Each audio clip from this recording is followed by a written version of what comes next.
Hi, Michael Dermer here, and in this lesson we're talking about the importance of putting agreements among founders in place when you first start your business or your entity.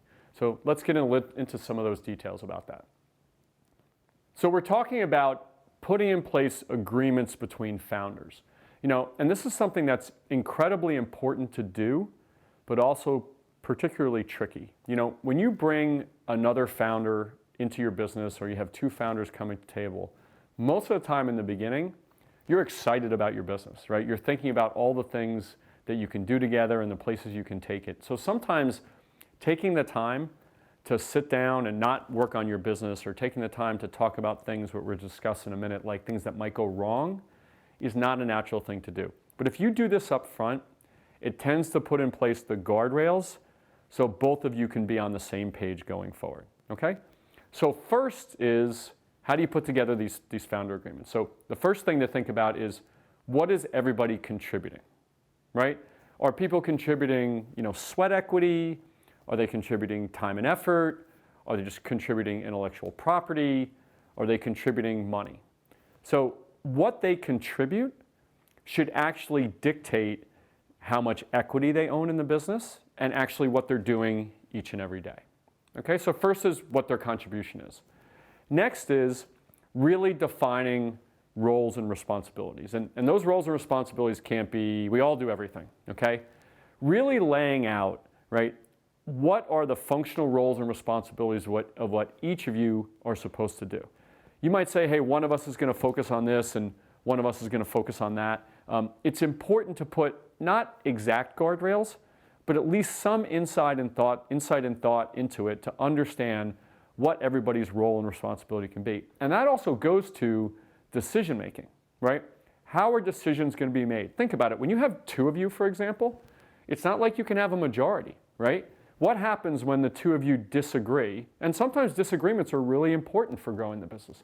How do you actually go about resolving it? So roles and responsibilities in decision making are really important to prevent some of those conflicts that naturally develop amongst founders. Next is compensation, okay? A lot of times when we're starting a venture, there is no money to go around, but we really have to think about what are the guardrails for compensation.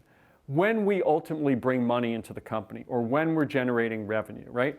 How is everybody going to be compensated? And you can put benchmarks in place that say, hey, when we get to this point, here's how we're going to divide up $1, right? It might be you get some first and I get some later, right? It might be that we share it equally.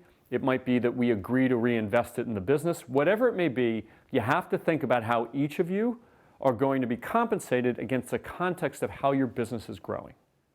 Next, and super important, especially for businesses that can be strategic, is equity ownership.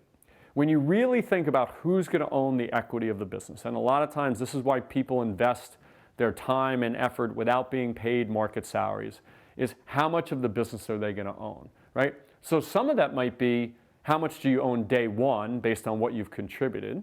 Some of that might be, how much do you earn based on how much sweat equity you put in? That might also be, oh, okay, well, if somebody's going to actually take cash compensation, right? Maybe they don't earn as much equity, but if somebody's going to forego cash compensation, they might have the ability to earn additional equity. It also might be tied to benchmarks, right? Do you go year to year? You're right, so each incremental year that you get to, you might earn more equity in the business, okay? And then ultimately they have this concept of vesting, right? Where you might be given a certain amount of equity today, but it only vests, meaning you can only take advantage of it over a period of time, right? So you might get 10,000 shares in a company today, but it only vests a third each year for the next 3 years, right?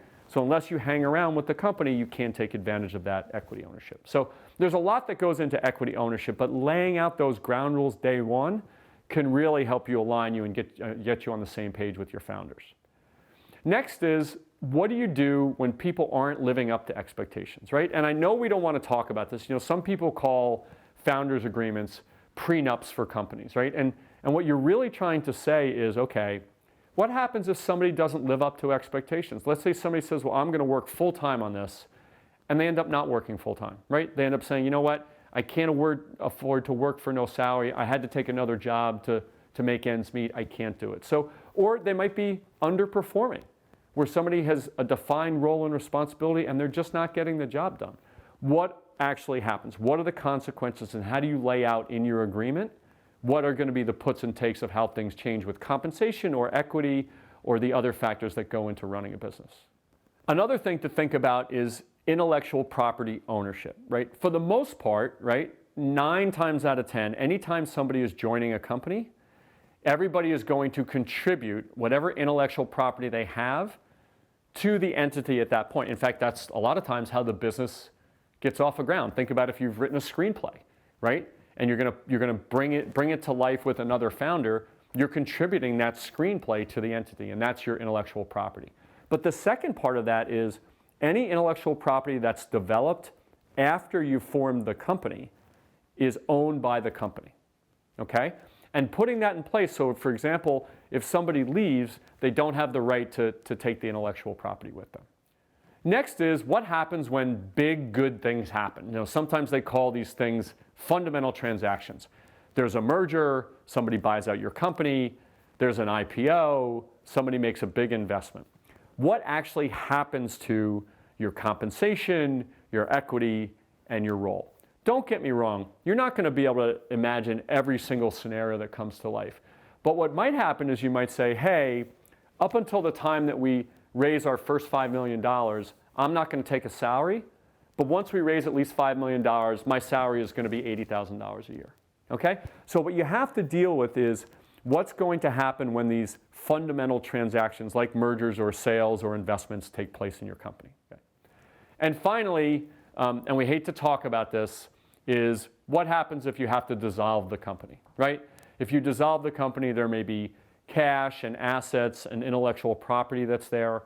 And when the company is breaking up, although we never like to think about this, what actually happens in that breakup? Okay? So these are all the things that can go into a founder agreement. So there's two sides of this coin. One is we're excited, we're starting, we believe in what we're doing. We don't want to think about all these things that can go wrong or all these twists and turns. But what I can tell you is every business is going to have challenges along the way. So the more that you define these guardrails, right, and have some of these things on paper in a founder agreement, right, the easier it is to say, hey, this is what we've agreed to, let's keep moving forward, as opposed to there being uncertainty about these issues along the way. A founder agreement is complex, right, but it's worth doing. So we lay out a whole bunch of tools and techniques and things to think about in the other materials around this lesson.